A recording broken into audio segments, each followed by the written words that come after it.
Bapak Ibu, saudara sekalian, selamat malam. Kita jumpa lagi di Renungan Malam pada hari ini. Dan saat ini kita akan membaca serta merenungkan kebenaran firman Tuhan. Maka untuk itu mari kita satu di dalam doa, kita berdoa. Bapa yang maha baik, Bapa yang bertata dalam kerajaan surga, ucapan syukur dan terima kasih kami naikkan kepadamu untuk segala berkat dan kasih sayang Tuhan dalam kehidupan kami. Pada malam hari ini, berkat dan kasih sayang Tuhan masih melimpahi atas kami, hingga kami masih boleh memperoleh nafas kehidupan yang berasal daripada-Mu. Dan sebentar kami akan membaca serta merenungkan kebenaran firman-Mu.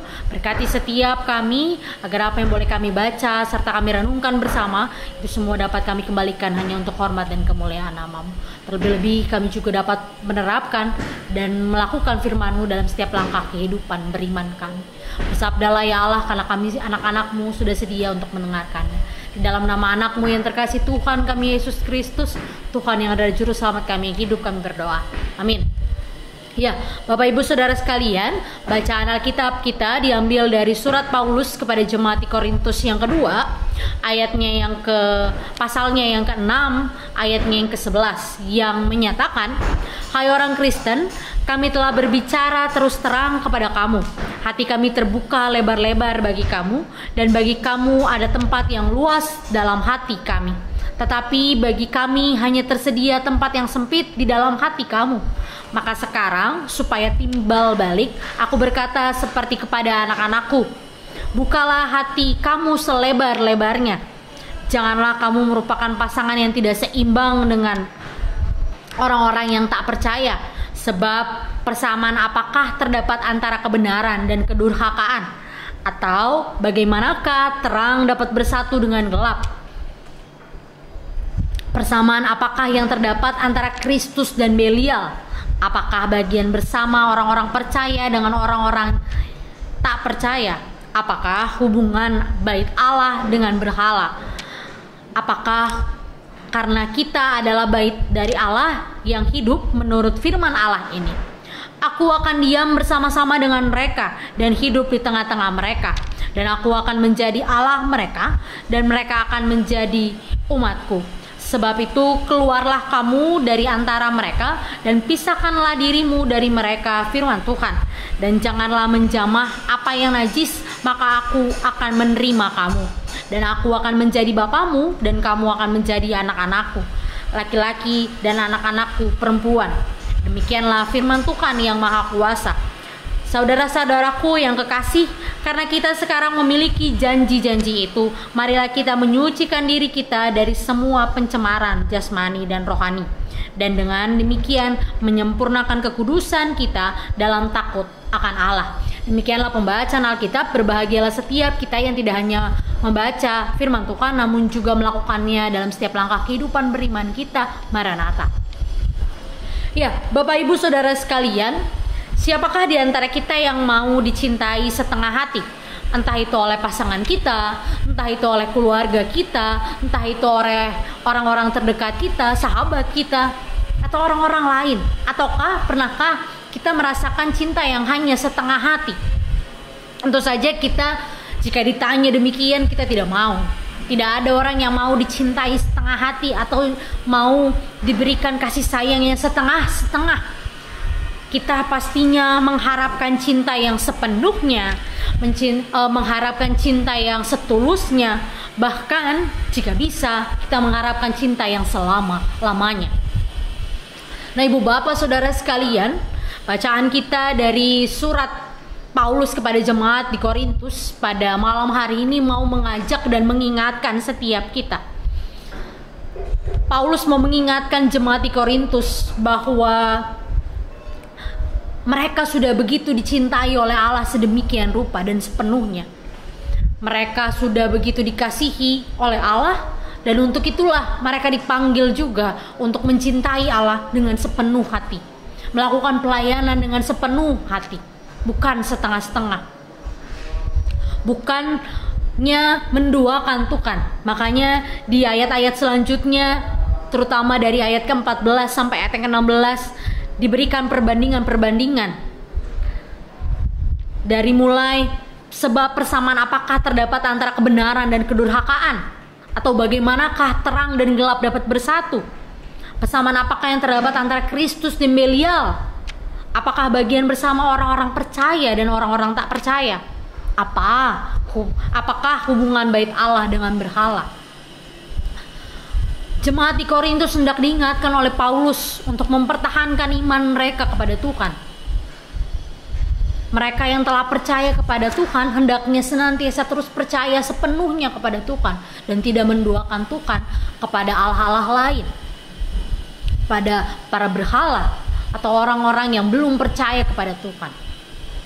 Hal ini hendak menyatakan juga bahwa orang-orang Korintus ini adalah anak-anak Allah, anak-anak Allah yang sudah sedemikian rupa dinasehatkan dan juga diajarkan oleh Paulus untuk mempercayai Tuhan sebagai Tuhan dan juru selamat mereka.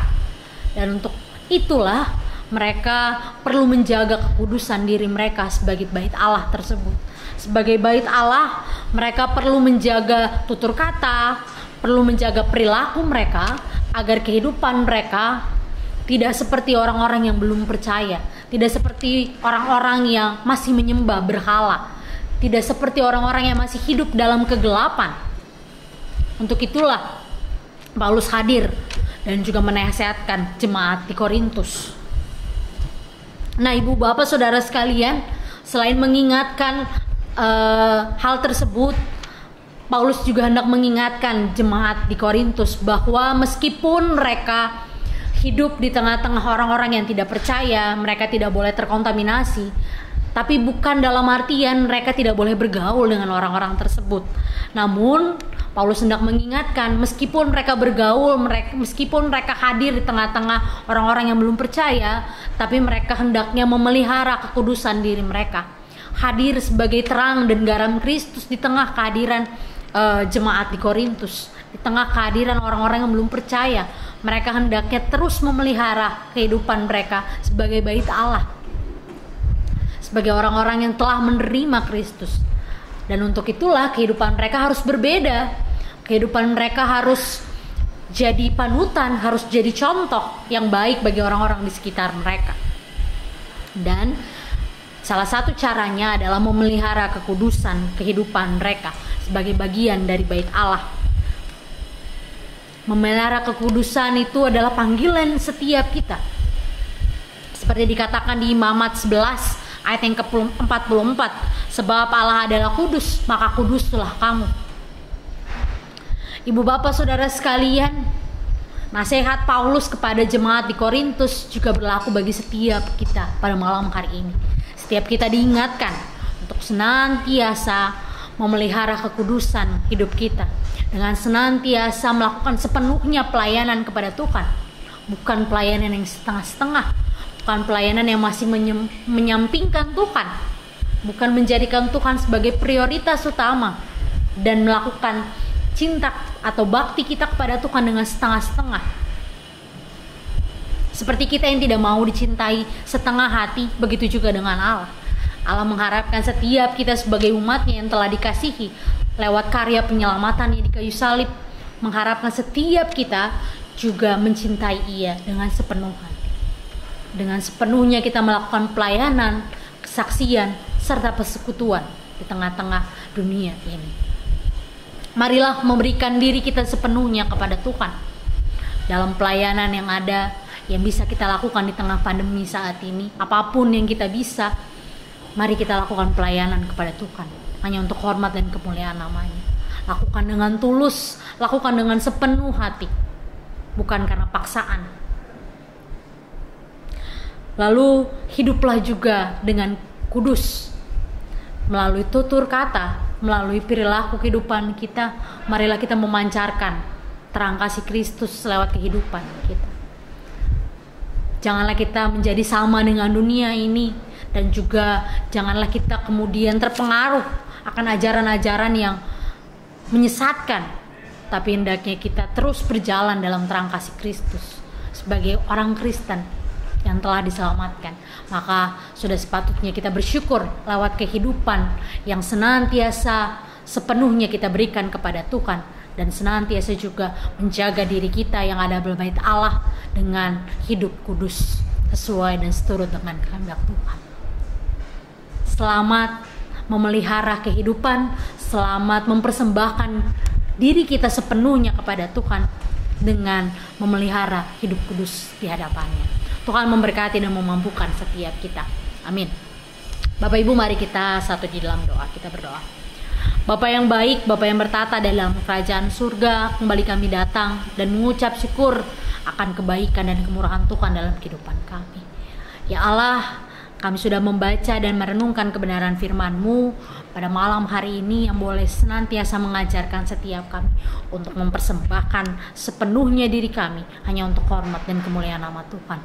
Boleh juga kami senantiasa memelihara kehidupan kudus kami dengan tutur kata dan tingkah laku yang sesuai dengan kehendak-Mu. Berkati setiap kami ya Allah untuk dapat melakukan firman-Mu dalam setiap langkah kehidupan beriman kami. Dan sebentar kami akan mengistirahatkan tubuh kami. Tuhan senantiasa memberkati dan memberikan kesehatan, kekuatan bagi setiap kami untuk esok hari melanjutkan aktivitas kami.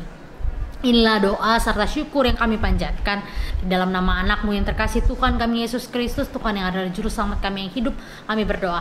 Amin.